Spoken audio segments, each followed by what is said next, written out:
So welcome to your Monday night Fulham Fix, the fortnightly show about all things Fulham for you guys, the fans. And joining us today, as always, he spent the morning on the golf course. And I think he only just finished his round, hence he's sitting in the back of his car. At the golf course still, Sean? Yeah, still in the car park, mate. Just beat the rain, so it's all good. How was it? How'd you get on? Let's not talk about It that good, eh? That good?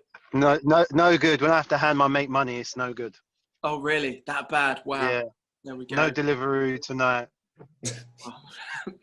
My heart bleeds, mate. My heart bleeds. Joining us for today's Monday night Fulham Fix. He's one of our newer players who continues the proud Fulham America tradition. It's Antonee Robinson, a.k.a. Jedi. Anthony, how you doing, man? Good, mate. Nice to speak to you. Yeah, good to speak to you too. Thank you very much for joining us. First up, I've got to ask about this nickname Jedi. Where's that come from? It's basically from when I was a little kid. I was a massive Star Wars fan. And on the football team I was on, everyone had a nickname, and I decided I wanted to be called Jedi by everyone, and it's just stuck since then. Jedi, you lucked out there, mate. I mean, you got to pick your own nickname and it stuck. Most people don't get that joy. Privilege. I know. Well, yeah. It's not one of those things where they were calling you Jedi to your face, but something else behind your back, maybe. I hope not. Yeah, maybe. Well, sure, mate. You must have had some nicknames in the past. Yeah, and not that too many that I can say on air. David James used to call me Big Nose all the time, so. I don't think you've got. I think you've got a nice nose. Well, I don't think I had a bigger nose than David James, but there you go. Well, there we go. Big nose. That won't stick, mate. Don't worry about it. Nah, Davo was what everyone called me, so short for Davis, Davo. I'll take Davo. Again, Davo to your face. I'll take. Yeah, and yeah. Who knows? Who knows, man? All right. Well, listen, first up, as always, we start with our big three. This is where we look back on the last couple of weeks in the world of Fulham and discuss our big three talking points. I think number one has to be deadline day signings. 3 players brought in, Joachim Anderson, Tosin Adarabioyo, and Ruben Loftus-Cheek. Anthony, first up, mate, have you spent much time with them yet? Have you had a chance to play with them, get to know them? What are they like? Yeah, they've all come in recently, just before obviously we're in international break now, so they've been in training. All had a really positive start as well. They all seem sharp and right at it, and they all seem like really nice lads as well. So I'm sure, especially Ruben, he only lives around the corner anyway, but I'm sure Toss and Joe will settle in pretty soon and quick, like I did. Is it quite a daunting thing as well, that first week at a new club? Yeah, especially when you're moving to the other side of the country, and for the first part of it I was on my own, and trying to find a place and things like that. And with all this COVID stuff, we're a bit split up at the minute. We can't all share the same changing room, so interacting isn't like what it normally is when you're in a new club. But after a while you start speaking to everyone, and it's easy. What does a club like Fulham do to make sure players are settled when they join in? Now, I know, obviously, like you said, this is a unique time, what with coronavirus, but from when you move generally from one club, you've got that initial couple of weeks, like you said, you're coming, you're joining, you're trying to find a place to stay. What does a club like Fulham do to help you out there? Well, I heard, speaking to a few of the lads, that last year they put on a big barbecue for everyone, so that all the players and families and stuff could meet up and sort of gel, get to know each other. But this year can't do any of that, so it's more just everyone individually trying to welcome you and speak to you, and the staff are really friendly as well. So it's a nice place to be. Yeah. How do you find, Sean, that first week when you join a club, that initial thing? Is it always a little bit scary, a little bit like your first day at school?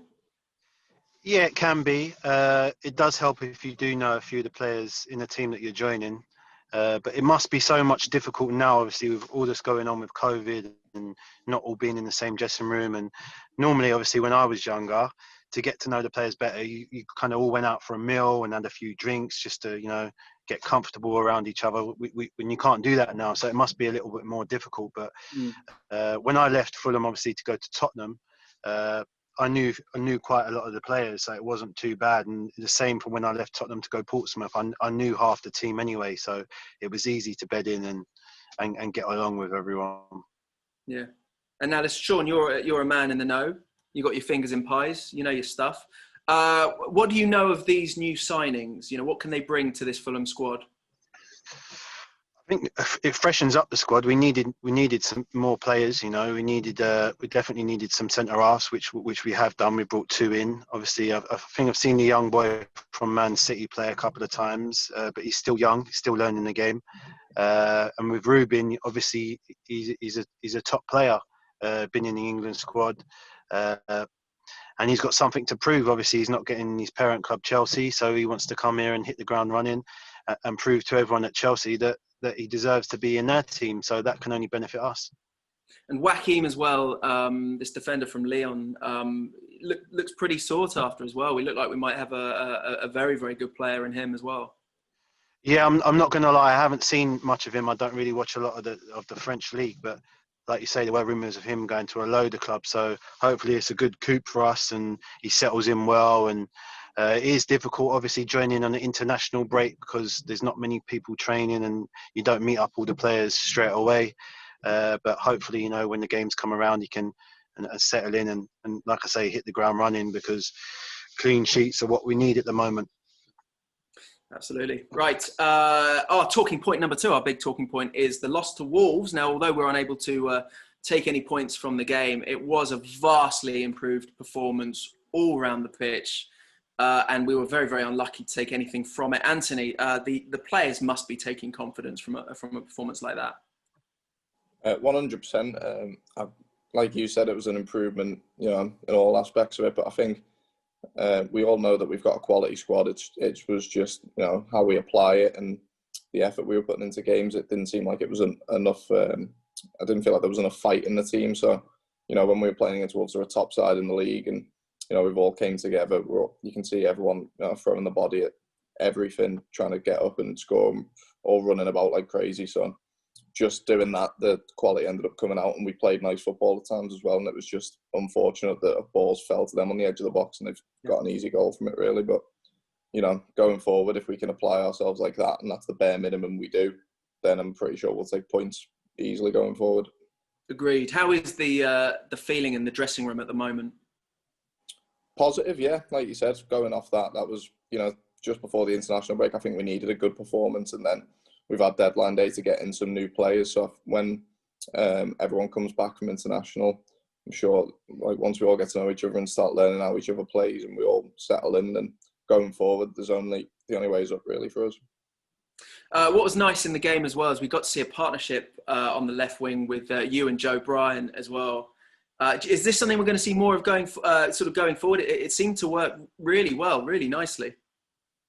I mean, I don't pick the team, but I enjoyed having him on the left in front of me. I think we complement each other well. If like we're both attacking-minded players, and if one of us goes forward, the other can, you know, cover around. And you know, he really helps me as well, like speaking, because he knew it was my first game and stuff. So, you know, if that's something the gaffer was interested in keeping, I wouldn't mind it one bit. Sean, Fulham, like I said, very unlucky to take anything away from the Wolves game. Did you find when losing a game, you could still take a lot of confidence from it? Yeah, obviously the performances before weren't, you know, at the standard that, you know, you come to watch. Obviously, we've come from a league where we're winning every week. So coming into the Premier League where it's tough and you start off and you lose a couple of games, it can be difficult. But I've never ever questioned the lads' commitment and work ethic and work rate. We're just getting punished, and that's what happens in the Premier League. Even in the Wolves game, it was a lucky ricochet, and they've punished us and they've won the game 1-0. So the reality is, you know, you've got to try and limit the chances the other team get, and when you do get a chance, you have to punish them, and that is the massive difference from the Premier League and the Championship. Yeah, you've got to take those chances. One really positive to touch on here is you tweeted after the game, Anthony, about your Premier League debut. All the work that I've put in since I was a kid has been to play in the Premier League. Can't describe how proud a day it was for me and my family that I've finally achieved that. Unfortunately, not to come away with something too, but we can build on the positives going forward. Man, firstly, congratulations on your Premier League debut. How did it feel? It was brilliant. Obviously, it would have been a lot better with fans there, but you know, just like I said, ever since, you know, playing football since I was a young kid, and then joining Everton's academy at the age of 11, I've wanted to be a Premier League player. And even though it longer than at first that I thought it would, and longer than I'd hoped. Obviously, I wanted to play there as soon as I was old enough, but to finally make that achievement was something really special to me, and a day I'll never forget. And you mentioned how proud your family were. What was your family's reaction? Well, I texted them the night before saying that I was playing, and my mum said her nerves had gone, and I probably shouldn't have told her until on the game day. To be honest, she was a nervous wreck. But didn't see much after the game, they just rang me, and they were all really excited and happy for me, and like couldn't stop going on about how good it was to see me playing in a Premier League game for the first time, and hopefully there's just a lot more of it now. Did you watch Match of the Day back? I did watch Match of the Day, yeah. First time I've seen myself on there, obviously I had to. That's pretty exciting, man. That's really exciting. Sean, do you remember your first Premier League game? You're kind of stepping up to, the top tier. Obviously, a slightly different league back. Yeah, I remember it very well. Yeah. Well, yeah, we had Man United away first game. So, you know what? The nerves are really, really, really high, to be honest. But I always got nervous before the game. So, but we settled in quite well. We scored a really early goal. So. And it was a totally different. Obviously, I came up through all the lower leagues and League Two, League One. It seemed like the higher up you went, the more time you got on the ball. And it was strange. So it was strange, obviously, playing against the likes of Varane and Beckham and stuff like that. But once the game gets started and your nerves go and you just concentrate and try and do the best you can. But yeah, that was a proud day. Proud day to play in the Premier League. Obviously, similar coming from the lower leagues. I think you kind of you appreciate it that little bit more. Yeah, and did you watch Match of the Day as well that night? I don't think I did. I think I watched it in the morning. It comes on in the morning the following day, doesn't it? Yeah. Is that because you're out celebrating maybe your Premier League debut? No, we had the game on the Tuesday. We played Sunderland on the Tuesday or the Wednesday after. So by the time we got back from Manchester, it weren't planes those days, it was coaches. So by the time we got back, I just went to sleep. Nice. All right, good stuff. Right, our number 3 talking point from the last couple of weeks is Ademola Lookman. He came on, he's now come on a couple of times for Fulham. Came on during the Wolves. Really, really impressed. First up, Sean, what's your thoughts on Lookman? I like him. He's always on the move. He's got a good touch. Likes to play little 1-2s in and around the area. I was impressed when he came on against Brentford. Thought he'd done well against Wolves. I don't know his best position. To me, he could play just off Mitro, or he likes to come in from the left. But he looks like he's quite sharp, and he looks like he wants to pull the trigger and shoot. And hopefully he'll get many goals for us this season. But it's definitely a great signing for us. Definitely. What's he like, Antonee, as a player? As a player, yeah, like Sean was saying, really positive, really sharp, and a really effective player. Everything he wants to do is positive, and really good at taking a man on and trying to get some end product and getting shots and crosses away. I really think he's a top player, and I have done since he signed for Everton when I was there. It certainly feels when he came on like it really lifted the squad. You guys had been playing really well up to that point, but having that bit of energy just suddenly come on at that point in the game. Did it lift you guys all? I felt like it did, yeah. I think, at times like that, when you need a goal, you're open to bring someone on who's going to, affect the game and bring a bit of flair. And that's Molderen in a nutshell, really. And it's a shame he didn't have more time to, try and affect the game. Could have done a lot more, but I'm sure going forward, he'll play as much as he deserves. Did you know him from your time in Everton, personally? Yeah, he'd signed while I was in the 21, so I'd played a couple of 21s games with him before he went to the first team and trained with him quite a lot. And the lads who were at Everton first team and younger players all thought really highly of him. I personally, at the time he was there, thought he was one of the best wingers we had. I just didn't think he got as much game time as he deserved. And what's he like as a person? Really, really nice person, just really quiet. Likes to do his own thing, really chilled lad. Yeah, nice. Right. He looks super chilled. He looks super laid back when you watch him. He looks very, very laid back. But as soon as the ball comes to him, he comes alive. So he probably, him and Loftus-Cheek will probably lift the standard of training, which is always when the top players come in, it lifts everyone else and the standard training goes up, and that can only benefit the team in the long run. Of course. Looking on to our next couple of fixtures now, Sheffield United and Crystal Palace. Now, obviously, as Sean, you said, there are no easy games in the Premier League, but you must be looking, Anthony, at those two fixtures as a real opportunity now, as things are starting to click. You've got these new players in. These two fixtures, particularly, as a chance to pick up some points. Yeah, I think we've got it. There's never going to be an easy game in the Premier League, but when you're looking at teams who are in and around you, like Sheffield United, are there your chances where games really matter and it's turning into 6-point games? You really need to get points from them. And going forward, a lot of fixtures we have winnable games, and they're leading up to a tough December period. So the sooner we can get points on the board, the better for me. Absolutely. I mean, we looked at some of the earlier games as opportunities to pick up some points. But I mean, those teams have gone on to, like Aston Villa, for example. Although sadly we lost there, they went on to beat the champions. Was it 7-2 in the end? 7-2, yeah. So, I mean, really, it's been a funny old start to the Premier League, really, hasn't it? Yeah, very. It's you can tell it's crazy times, like coming towards the end of this year. But like you said, there's a few games we would have looked at and hoped to got points from, but can't look at them now. They're gone. We've got 34 or whatever games it is left to try and get enough points to stay in this league, and that only starts going forward and looking in the right direction. Absolutely. Sean, Sheffield United, not an easy place to go, but have certainly struggled to find their form from last season.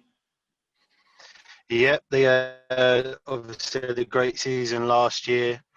They'll be looking at us saying, "Yep, this is where we start our season." So I know what it's like. The Northerners will be like, "Yep, Southern softies are coming up. Work hard, we win the game." So for us, I think we have to go there and win the battle straight away. If we can go there and win the battle, and obviously we don't have to quiet the crowd now because there's no crowd there, but win the battle first 20, 25 minutes, then obviously hopefully get our foot on the ball and try and get the win that we need. But we definitely need to match them because they're very workmanlike, very very organised. So if we don't match them in that, then we won't stand a chance. And Crystal Palace as well. They've had a pretty strong start to the season with a couple of wins. Again, that's going to be a tough game, but a game that we can hopefully expect to get something from, especially at the Cottage. Well, yeah, it's a London derby. So, but we know how Roy Hodgson sets up.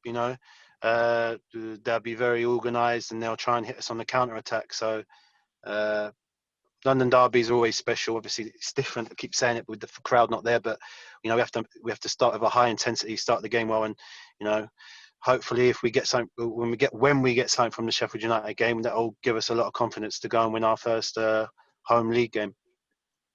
Definitely. Anthony, let's talk a little bit about you. Now, you mentioned you started your career at Everton in the academy. How old were you when you got signed up to the academy? 11 I was. 11 years old. And how did that feel at 11, signing up for a team like Everton? It was big, yeah. I don't think when you're that young you even understand it fully, like, where it can lead to. Because at the time I was just playing Sunday League football, and Everton had wanted me since I was like 7 years old. But my dad, who was my coach in Sunday League, said, "It's way too young to go to an academy. I want you to enjoy your football and not have that pressure." Nice. And then that's refreshing to hear that they didn't just throw you straight in the deep end, that they wanted you to come to it sort of naturally, I suppose. Yeah, I think they're the ages where you develop a love for the game, and it's not just football. Imagine for instance, I signed at 7 years old, and like it happens to a lot of lads, I got released by Everton and didn't go on to do much.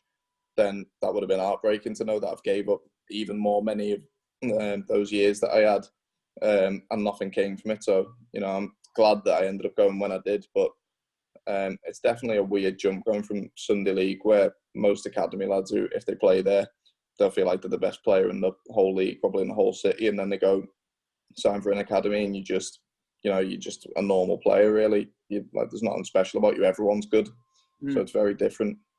So in a way, that's where the work really starts, isn't it? Once you're in the academy. 100%.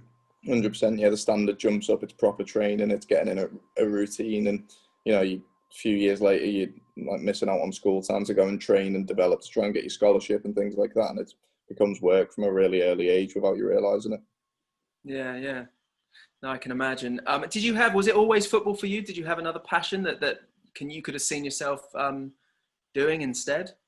If football worked out? I wouldn't say a passion. No, I was very, very big on education when I was younger. My parents sort of like instilled that in all our kids to make sure we tried our hardest to get a good education. But for me, it was always I wanted to be a footballer ever since I could kick a ball, really. And I was a very sporty person. I was into doing a lot of sports, but I'd never considered doing a different sport, or I was never good enough at another sport to think that'd end up being an avenue for a career.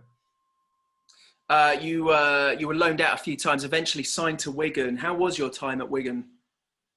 Really, really enjoyed my time at Wigan. It was obviously my first loan. It was more about playing games, and then when I went there permanently, I wanted our team to like be aspiring and positive and try and do really well. And we got off to a really bad start, but I was personally enjoying playing still. And then we turned it around towards the end of the season. And even though they had really unfortunate circumstances, which seen them administrated, it ended up being a really like good end to the season. Like as a group of lads, it was a tremendous dressing room. Yeah. And did you know at the final whistle at the end of last season that you had played your final game for the club, or in your mind were you still going to go down with them and continue as a Wigan player at that point? No, I was pretty sure that whatever was going to happen, I was going to leave after that. In January, when AC Milan came in for me, that was a pretty big eye opener that I could step up and play at a higher level. And towards the end of the season, I had a lot of interest from Premier League clubs and top tier league clubs. And I knew Wigan, from how good they were in January, they were never going to stand in my way of moving on to try and better my career. And obviously, with the administration happening, they needed to sell players anyway, so it kind of just all fell together. Now I know it didn't go through. It was the deadline day, wasn't it? And it just didn't quite. There was a few bits that needed to sort of be completed before. So, but Wigan to Milan would have been quite a cultural move, Yeah, it would have been insane. But like I was saying before, I don't look back on any regrets, and for all I know, that wasn't meant to be. And yeah, looking back, it would have been a strange move. Moving down to Fulham was tough for the first couple of weeks, and never mind moving to a country on my own for a bit where I don't speak the language and stuff. It could have been, could have sent me the other way for all I know. Sean, did you ever have a big team from Europe come for you that it never worked out, or you had like whisperings of, I should have asked before, shouldn't I? Double checked. Yeah, I wish. Barcelona never came knocking. Said they saw your dance skills, and no. No, unfortunately not. I think the closest I came to a deadline move was leaving Portsmouth to go to Bolton. But then Tony Adams, the manager at the time, rang me up and said, "No, I can't afford to let you go." So, but then I ended up going on a free to Bolton in the summer, so it worked itself out. You've moved to, like you said, London. It's always a tough thing when you first move. Do you feel quite settled now? Not in the club, but in actual moving into London? Yeah, now that I've like gotten to know a couple of lads and like started to make friends in the team, and at first my girlfriend was working back up north, so she couldn't move down straight away. But now that she's moved in as well, and like she's helping look after me in the flat and stuff, it's it's a lot easier to settle down then. Who are you closest with in the squad so far? Probably Joe Bryan, to be honest. He when I first signed, all the lads text me saying like welcome to the club in the group chat and that, but he texted me privately and was like, if you ever need anything, just give us a shout, let me know. And he was like really welcoming and just a top man. He really is. We've had him on this show in the first episode. Actually, we had Joe on, and he's absolutely brilliant. Obviously, a bit of a Fulham hero, what with scoring a couple of goals at Wembley and bringing us to the Premier League. But yeah, really, really nice guy. He hasn't recommended any books for you yet, has he? He has recommended a couple. Yeah, I haven't got to reading them yet. But he's recommended some. Yeah, no, he's a top bloke. Loves his books, but really, really, really nice guy. You obviously as well, you joined a long list of brilliant American players to have donned the white shirt. Clint Dempsey, Brian McBride, Carlos Bocanegra. Obviously, you mentioned him, Tim Ream. Was that enticing as well as a prospect, despite the fact you don't sound American? Might I say, was it still an exciting prospect to join a club where we've got such a big history with fantastic American players? Well, I'd say it's nice, and it's probably like a happy coincidence. But I wouldn't particularly say the fact that there's been a long line of American players influenced me to join the club. It was more other factors. But I spoke to Tim, like you said. I also spoke to Brian McBride as well, because he's the head of, I don't know what his actual role is, but with the US national team, he's like general manager of football or something like that. So I spoke to him, asked him what his thoughts would be, because obviously he's had a time at the club as well, and I've spoke to him quite a lot over the lockdown period and things, and he thought good of it as well, so it ended up working out really nicely. Yeah, you really are continuing a tradition of I'm not even sure why. You've played with a number of them, haven't you, as well, Sean? A number of the American players at the club, some great. Yeah. Marcus Hanneman, remember him? The goalkeeper? Yeah, of course. Yeah. Carlos Bocanegra got on really well with him. I think he's the managing director of Atlanta Football Club now for some strange reason. But yeah, he's a great lad. They were all great professionals as well. So, like I say, yeah, they were a good bunch. Right, we did this last time, Sean. I think it went down pretty well. We gave it a go. This is a thing called First Words. I'm basically going to say a name or something to you, and you say the first word or words that come to your head when you hear that. I'm going to start with you again, Sean. I've kind of made it, because of yourself, Anthony, an American edition where I've chucked in a few American things into the mix. Like I said, I only got a couple of minutes left, so we'll whiz through these, but we'll start with you, Sean. First thing that comes to your head, these are your first words. Brian McBride. Lounge. Anthony, do you understand the reference there? We do have the Brian McBride. We did have. It's currently it's not there at the moment because they knocked down the Riverside stand. They're rebuilding it, but the Brian McBride Lounge. When he left, had a whole lounge named after him. Spent a lot of times. You've probably had a few drinks in there, Sean, haven't you? Yep. I've definitely had a few drinks in there. Got the Sean Davis shop bar coming soon to the new Riverside. You can get yourself a sandwich. That's what I'm trying to get the Sean Davis, den or something when the new side's up, but I'm not sure the big wig's going to let me have that, but you can put it out there if you want. We'll do our best, mate. If not, we'll just match days. We'll bring along our own little stand made out of pallets or something. We'll do little Sean Davis. No problem. Yeah, you're up for that? Good stuff. I'm up right. American football. Ooh. I have no idea about American football. Brady. Okay. Kevin Keegan.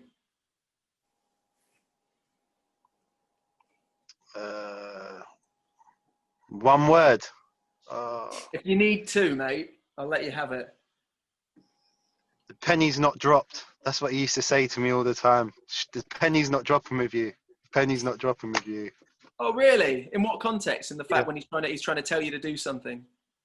Yeah. We used to bump heads a bit, and he just said the penny's not dropping with you yet. When it does, you're going to be a player. Yeah. The Intertoto Cup. Inamoto. Junichi Inamoto. Yeah. He's got a hat trick, didn't he? He did, mate. Oh, hat trick. Antonee Robinson. These are your first words, American edition. Like I said, I've tried to throw in some American bits in there for you. Clint Dempsey. Legend. Craven Cottage. I don't know what word to describe Craven Cottage with, because I'd use favourite, because it was my favourite stadium to play away at when I was in the Champ when they were there. Oh, nice. Lovely to hear that. It is such a lovely place to come and watch football. We have great sport there. Scott Parker.